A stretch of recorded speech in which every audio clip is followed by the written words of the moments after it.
Bien. Bonjour à tous.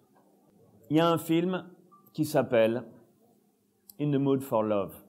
Et moi, la question que je me pose, c'est est-ce qu'on pourrait faire un film qu'on appellerait In the Mood for Learning?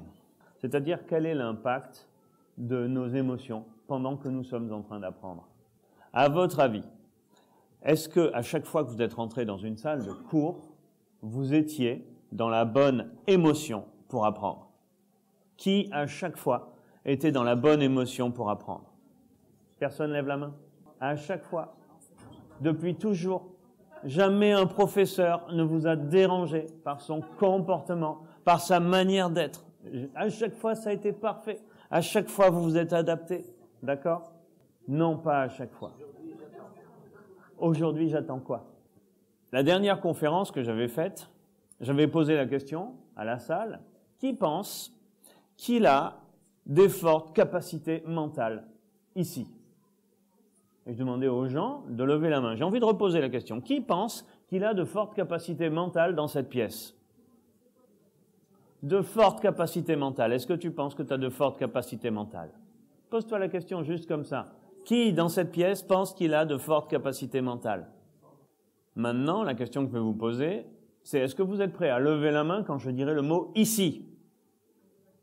Qui pense qu'il a de fortes capacités mentales ici? Levez la main, j'ai dit ici. Ça vous fait quoi, ceux qui n'avaient pas levé la main à la première question, de lever quand même la main sur le plan émotionnel? Qu'est-ce que vous ressentez? Est-ce que vous ressentez que vous dites la vérité? Ah, ça fait quelque chose, hein? Ah, mais non, mais je ne peux pas dire ça. Qui pense qu'il a de capacité mentale? Moi, des fortes capacités. Moi? Mais non, c'est pas comme ça que j'agis. D'accord? Et la question, c'était, selon vous, est-ce que quelqu'un de cohérent, qui pense qu'il n'a pas de forte capacité mentale, va mettre en œuvre de manière régulière son cerveau? S'il est persuadé qu'il n'a pas de forte capacité mentale, c'est logique qu'il ne les utilise pas. S'il ne les utilise pas, c'est logique qu'il ne les entraîne pas. Et s'il ne les entraîne pas, ça va devenir vrai. Sa croyance va devenir une vérité. Alors, on peut faire des tests de QI, mais est-ce qu'on arrivera un jour à mettre en place des tests de belief, des tests de croyance? Quelle est votre croyance? Et moi, je crois que les gens qui réussissent beaucoup dans les tests de QI, c'est pas seulement parce qu'ils ont des connexions synaptiques qui vont plus vite que les autres, mais c'est aussi parce qu'ils ont les bonnes croyances. Donc, vous pouvez vous entraîner, faire des mots croisés, faire des sudoku, entraîner votre cerveau, et vous pouvez aussi vous entraîner à dire des choses devant la glace en disant « Je suis convaincu que j'ai de très très fortes capacités mentales ». Et si vous faites un exercice comme ça, 10 minutes tous les jours, allez, commencez par 1 minute. Commencez par 1 minute, et vous allez voir que petit à petit, ça va vous impacter. Ok, c'était pour les croyances. Maintenant, parlons des émotions. Est-ce qu'on a la bonne émotion pour apprendre? C'est quoi la bonne émotion pour apprendre? Alors, je me suis dit, aujourd'hui, ça pourrait être intéressant de voir comment vous ressentez en fonction de différents styles d'enseignants. En fonction des différents enseignants que vous avez eus dans votre histoire, tiens, qui continue à apprendre des choses aujourd'hui? Qui a arrêté d'apprendre des choses aujourd'hui? Qui a totalement arrêté d'apprendre des choses aujourd'hui? Ok, I'm happy. Je suis très content de cette réponse. Est-ce que vous vous souvenez d'un professeur que vous avez trouvé catastrophique? Est-ce que vous vous souvenez d'un professeur que vous avez trouvé formidable? Ok. Lequel vous a le plus appris? Je retire cette question. Je retire cette question. Alors, je vais faire 4 types de professeurs, là, maintenant, et ce que je vous demande, c'est d'écouter votre émotion. Et vous allez me dire, lequel de ces 4 vous paraît le meilleur professeur? Vous paraît être le professeur duquel vous apprendriez le mieux. D'accord? Alors, je vous préviens, c'est un exercice de style. D'accord? Donc, je vais faire des caricatures. Je commence. Premier style.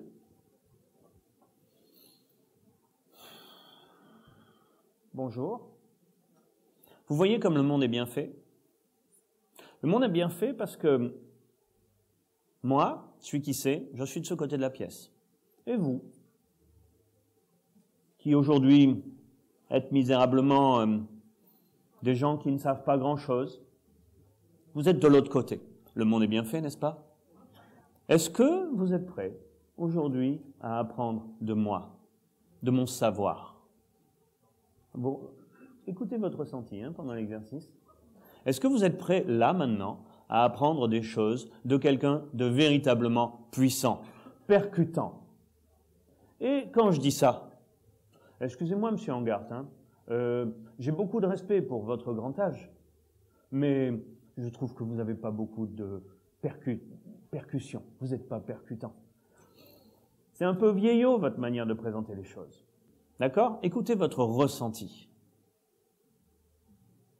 Premier style d'enseignant. Est-ce que vous vous souvenez d'avoir eu un enseignant comme ça? Est-ce que vous êtes prêt à apprendre? Oui, monsieur. D'accord? Voyez le style? Très bien. Deuxième style.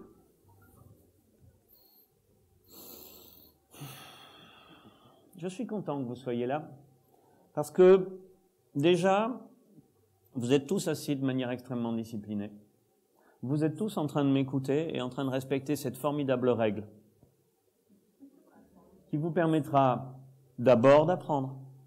Et un jour, si vous vous entraînez, si vous travaillez bien, d'être performant. Parce que c'est grâce au travail que vous apprendrez. D'ailleurs, je me rends compte que le monde n'est pas si parfait que ce qu'il devrait être. Regardez ici, vous avez une faute d'orthographe. Et je trouve que c'est grave de faire des fautes d'orthographe. Je trouve que c'est très très grave. Les règles sont faites pour être respectées. Qu'est-ce que vous en pensez? Donc, première chose qui va compter, c'est l'horaire.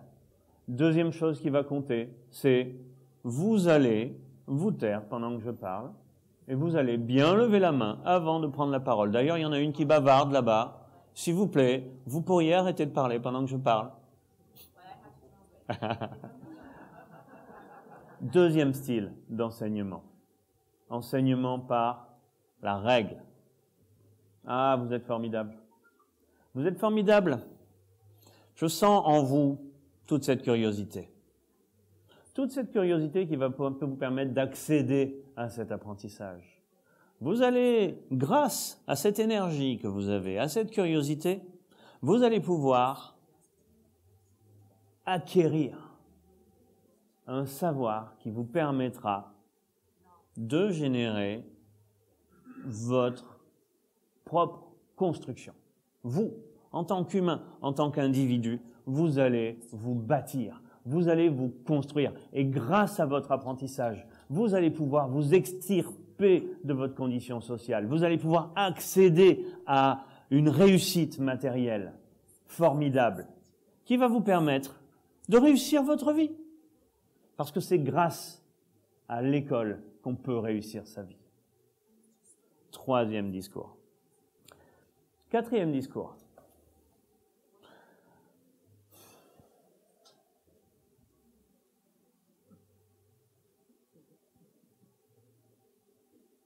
Vous sentez l'ambiance de cette pièce? C'est pas formidable cette communion là, d'être tous ensemble? D'être là? Le savoir, c'est vrai, il est dans les livres. Ce qui est important, c'est ce que nous sommes en train de partager là maintenant. Ce qui est important, d'ailleurs, je pense qu'on devrait tous se donner la main. On devrait tous Et cette forme ne me plaît pas. Moi, j'ai envie de parler du cœur de vous-même. J'ai envie d'être au milieu de tout le monde. Parce que je me sens mieux quand je suis là, à l'intérieur de votre groupe. Vous ressentez comment ce groupe respire, comment ce groupe vit.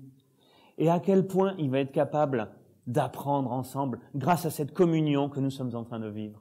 C'est pas formidable cette manière d'apprendre? C'est beau, c'était le 4e style. Donc maintenant, vos émotions. Premier style.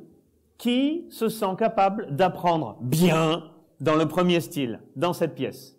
Merci, Monsieur Moirou. Merci, Gudrun. Merci beaucoup. Maintenant, sans faire un acte, sans être actif, naturellement, est-ce que vous votez? Il y a 4 pièces devant vous. Il y a 4 pièces et il y a 4 conférences sur le même thème. Et dans la première pièce, il y a ce style-là, deuxième style. Vous allez dans quelle pièce? C'est la question que je vous pose aujourd'hui. Nous avons utilisé vos émotions.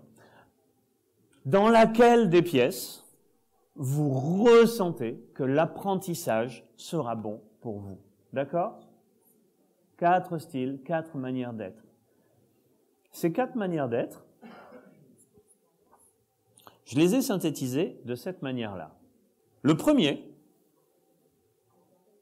respect,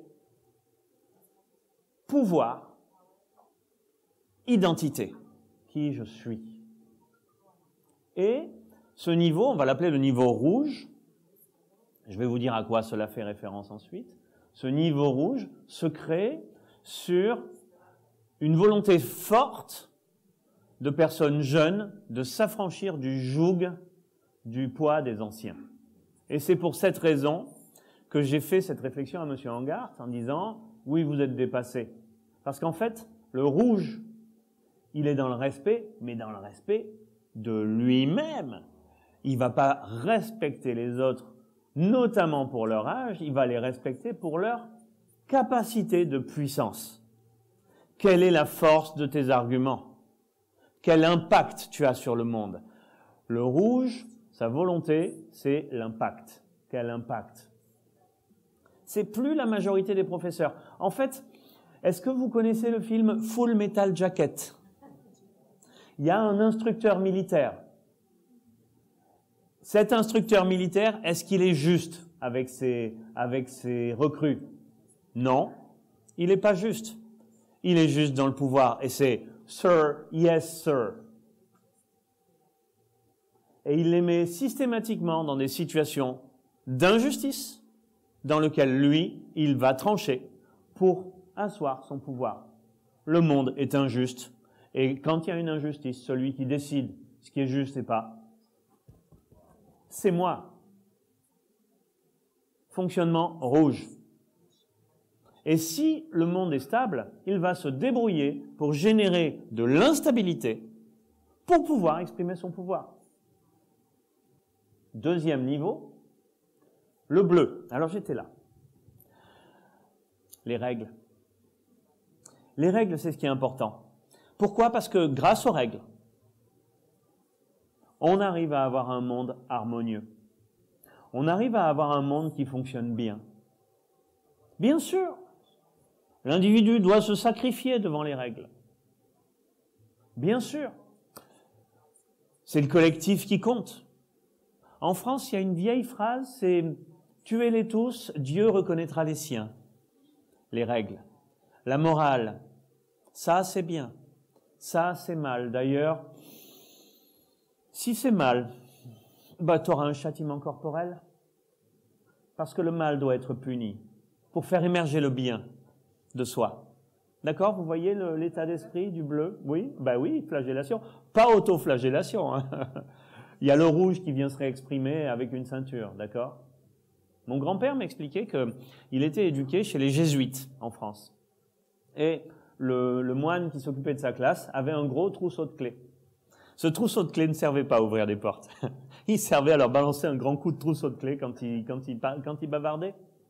Il y a eu une expérience éducative en Suède qui a été mise en exergue dans un roman qui s'appelle « La fabrique de violence », que je vous conseille, de Jan Guillou, qui est une expérience éducative où les anciens éduquent les nouveaux. Et les professeurs ferment les yeux, laissent les choses se faire. Et en fait, c'est un mélange de rouge et de bleu. Et c'est une catastrophe. C'est une catastrophe. La fabrique de violence. Je vais vers le orange. Ah, le orange, C'est formidable, le orange. Alors le orange, il y a des valeurs humanistes très très fortes dedans. Grâce à l'éducation, je vais pouvoir m'extirper de ma condition sociale. Les valeurs, c'est la liberté, l'individualité, l'humanisme, la curiosité et le confort. Si vous avez notamment des stagiaires qui ont du mal à apprendre partout, parce qu'il leur faut un certain confort, ça veut dire qu'ils ont un style plutôt orange. C'est ce qu'on retrouve dans la plupart des situations. Là, on est dans une pièce très orange, en fait, en termes de confort. Moi, je trouve qu'on est bien. Donc, est-ce que vous êtes bien assis? Ça va? Oui? Maintenant, on passe au vert. Ah, le vert. Le vert, c'est quelque chose avec des valeurs beaucoup plus... On n'est pas devant un humanisme individualiste, on est devant un humanisme collectif. Ce qui est important, c'est le consensus. Ce qui est important, c'est qu'on soit tous d'accord. Ce qui est important, c'est ce qu'on vit collectivement. Et le fait de construire ce collectif va être plus important que l'apprentissage lui-même. Eh oui. Et puis, quelque part, c'est important de vivre dans la convivialité. C'est important que chacun soit respecté. Voilà. Que chacun soit pris en compte dans un tout global. D'accord? Il y a des gens, ça les fait sourire. Hein. Je me demande quelle émotion se joue là-dedans. Alors, quelles émotions génèrent chacun de ces systèmes pour vous? Parce que là, on a une systémique. Ça veut dire que dans cette pièce, nous avons un panel représentatif de la société. Je ne sais pas si on est représentatif de la société tunisienne ou représentatif de la société française, mais on est représentatif de quelque chose. On est une communauté systémique. Et les proportions qui sont là, de rouge, de bleu, de orange et de vert, sont représentatives de ce que nous sommes en termes de système, de valeurs. Et nous le savons par nos émotions. Lequel vous attire le plus? Est-ce qu'il y en a qui hésitent entre deux systèmes? Oui? Lesquels? Donc j'hésite entre l'orange et le vert. Ça, c'est toute la philosophie de Clare Graves. Le monsieur qui a construit tout ça s'appelle Clare Graves. Et c'est un système de valeurs. Alors, beaucoup plus détaillé que ce que je suis en train de faire. J'en fais une vulgarisation, désolé monsieur Graves, j'en fais une vulgarisation extrêmement simpliste. Parce que ce qui est important, c'est pas que vous appreniez le système de Graves, mais que vous compreniez l'impact émotionnel que vous avez à cause des systèmes de valeurs. Ça sert à rien de connaître ces valeurs. Ce qui sert, c'est de comprendre les émotions qu'on ressent grâce à ces valeurs. Est-ce que c'est clair pour vous? OK. Alors, est-ce que c'est clair pour vous? C'était entre le vert et le orange, hein, d'accord? Le rouge, le bleu, il va pas vous dire est-ce que quelqu'un a une question à ce stade? Est-ce que c'est clair pour vous? C'est pas son style d'enseignement. Je prends le bleu. Ce que je vous propose, c'est que nous posions les questions à la fin de la conférence, ce qui me permettra de développer mon argumentation et de répondre après à vos questions. Est-ce que ça vous va? D'accord? Vous voyez l'adaptation d'un système à un autre? Du coup, je ne réponds pas à votre question. Hein. Donc, étais-je capable d'y répondre? Ça, vous ne le saurez jamais. La question, c'est, chacun d'entre vous, grâce à ça, vous pouvez mieux connaître votre système de valeurs.